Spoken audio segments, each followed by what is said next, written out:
कि राह चली ना टोके ना सोनार सैया जी, राह चली ना टोके ना सोनार सैया जी, काहे नथिया गढ़वार सैया जी, काहे नथिया गढ़वार उधार सैया जी, काहे नथिया गढ़वार सैया जी, काहे नथिया गढ़वार। क्या करते थे साजना हमसे दूर रह गए, क्या करते थे साजना हमसे दूर रह गए। हम तो जुदाई में छुप छुप के रोया करते थे, छुप छुप के रोया करते। नथिया गढ़वाला उधार सैया जी, काहे नथिया गढ़वाला। और देखी ये इतना गाना वायरल बा कि लोग एकरा के मतलब फीमेल वर्जन में हमनी के गइले रही जा, मेल वर्जन में भी लोग गावता। और देखिए कहत रे चली धक रहिया चाहे चली धक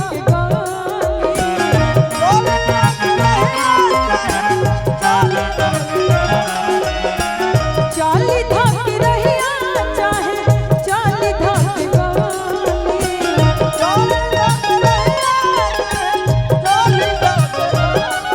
कहेला कि हे आओ आओ हम कोली,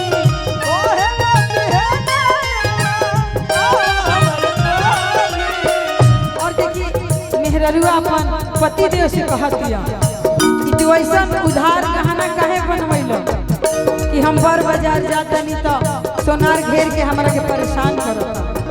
तो देखी कितना वियोग में बेचारी कहत दिया जदी कहरत हमारा से प्यार राजा जी,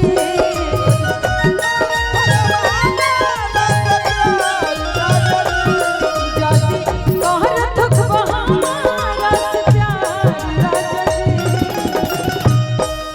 जी, जाके अभी चुका राजा जी,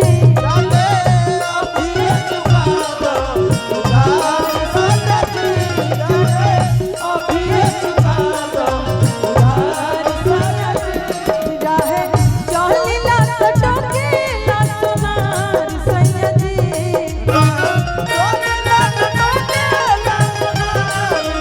राहे चली ना टोके ना सोनार सैया जी, नथिया गढ़वाला उधार सैया जी, नथिया गढ़वाला उधार सैया जी, नथिया गढ़वाला उधार सैया जी, नथिया गढ़वाला उधार सैया जी।